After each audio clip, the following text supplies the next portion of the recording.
Hey, good afternoon, good night.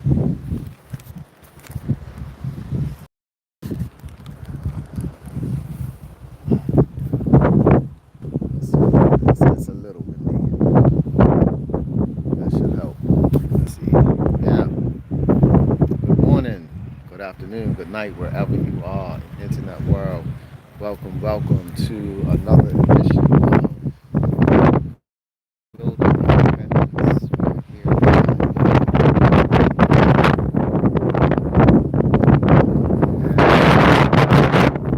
just want to talk about real quick some theories regarding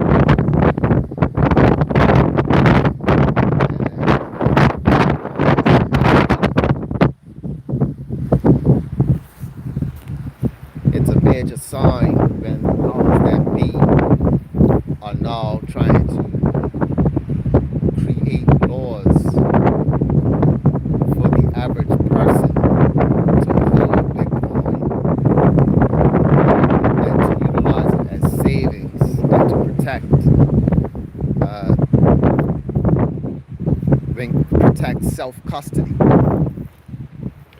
Laws are being written as we speak in this regard, where once upon a time it was viewed by the same entity as a Ponzi scheme, criminal activity, internet money, right? Imaginary money. And now that same entity is writing law to have it act as a reserve, as a national reserve, strategic reserve.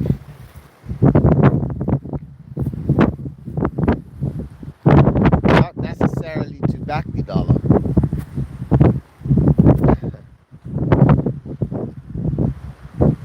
not necessarily to back the dollar, just to hold on to it, just to have it. This will make those who are already stacking or who already hold small amounts of Bitcoin, it's going to make those holders of Satoshis extremely wealthy.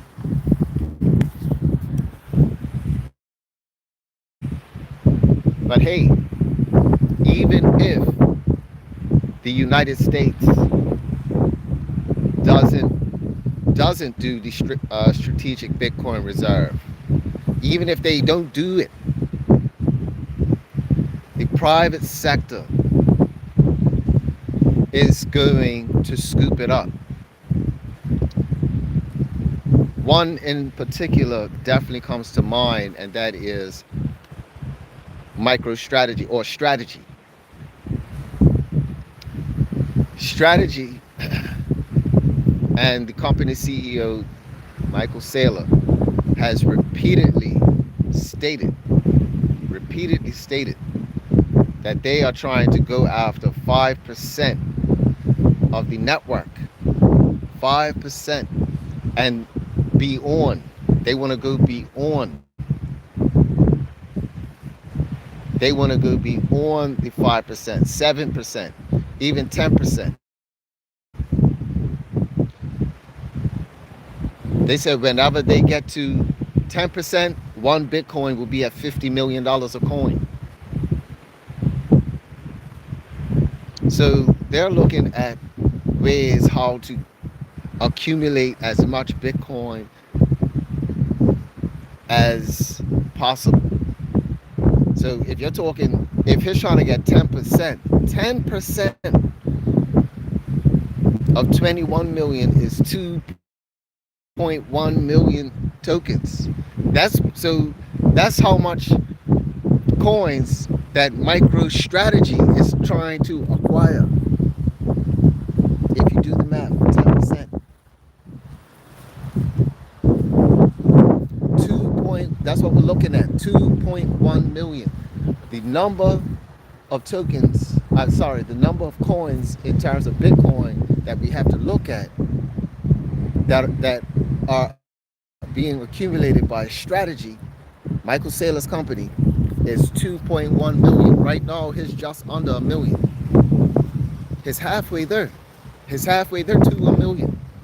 One company alone. One company. And he's going to be in he's in the lead right now. He's going to be in the lead of the thousands of companies that are going to be coming in, pouring in to do the very same thing.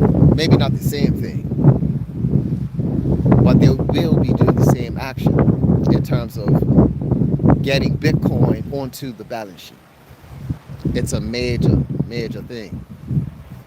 So if you consider the thousands, if not tens of thousands, if not hundreds of thousands of companies that are going to adopt this strategy, and hundreds of thousands of these companies have millions, if not billions of money sloshing around, right, in terms of profit, and they're looking for more yield, it's just going to make more sense for them to move all that money, convert it into Bitcoin.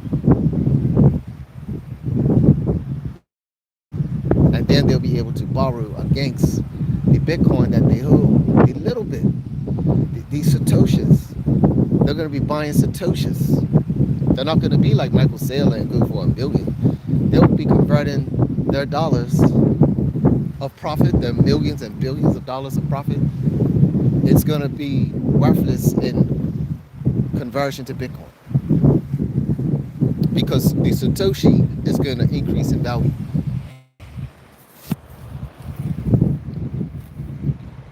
The Satoshi is what's going to increase in value over time. And this is what gives us that leapfrog effect for the so-called next cycles and beyond. Now the key here is, what are you going to do with the newfound wealth? If you don't know how to manage what you have, which is very little, now how do you expect to manage an empire if you cannot manage your own self? If you're not looking at your own health, if you're not looking out for your own well-being, because you have entities out here that just want to turn your life on. They just want to turn you off because your shine is so bright. Because you're not eating at their table. Because you're full, you're satisfied, you're content with life.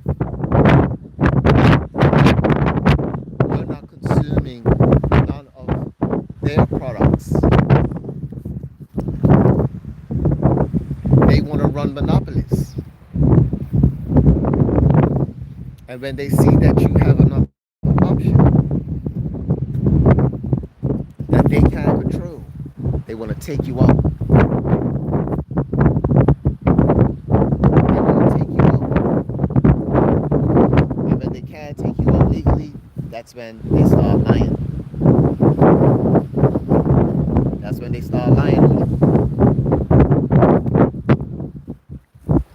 They did the same thing with Bitcoin.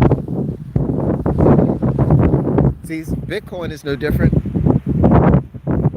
With all the good that Bitcoin is doing in the world, there is still the 2012 narrative, the 2011 narrative, saying the same thing. Oh, it's going to crash. Oh, it's going to zero. It's the same narrative that the other side, that the opposition is coming with. They're not even coming with new narratives. Whereby on the positive side, we're coming up with new solutions, new companies are being formed with Bitcoin, new Bitcoin products are being formed daily. the expansion of Bitcoin commerce. Look, instead of e-commerce, we're gonna start calling it B-commerce. Not e-commerce anymore. It's gonna be B-commerce. The Bitcoin economy. It's gonna hit like an invisible ton of bricks. And the only people who are going to really feel its impact are those who are currently acquiring the Satoshis. Now, see, if you don't have Satoshis and you're listening to what I'm saying, it sounds like I'm talking about nothing because you can't relate. You don't even know what I'm talking about. You don't know what a Satoshi is. People who heard Satoshi for the first time, they're in crypto, they think it's another cryptocurrency. People who are involved in crypto, they think Satoshi is it's just another Satoshi. I mean, another cryptocurrency. They don't get that it's fractions of Bitcoin.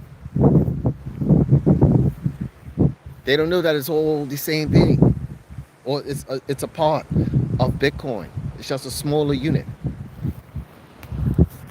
You see? Because everybody's trying to chase the new shiny object. And they're not sticking with what's happening. They're definitely not paying attention to what's happening in real time with the original. Listen, the elite are doing an awesome job distracting the masses. The masses are distracted. That's what it is. Bitcoin's at 85,000 and everybody's still on Netflix and chill. Right? As if we didn't just have a pandemic. It's like life's going back to whatever this new normal is. Well, we're going to stay alert. We're going to stay ready. We're going to stay prepared and stay ready for the flood because it's coming. It's coming. We are getting position on this side. We are getting position. And when it's time, when Bitcoin makes its move, that's when we move.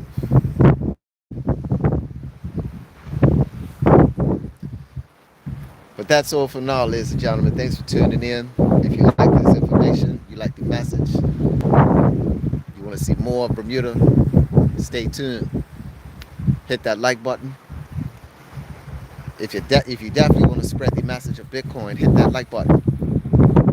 Because we need more regular people. I mean, I know it's nice that we've got the nation states going on, right? The nation, we got the governments buying Bitcoin or investing into the infrastructure like mining. Yeah, that's all good. That's gonna help. That's what's keeping it at the 80,000. But we need more of the everyday person to start to get woke. We need the everyday person to be woke now and to start converting their fiat dollars into Bitcoin. Start living that B life.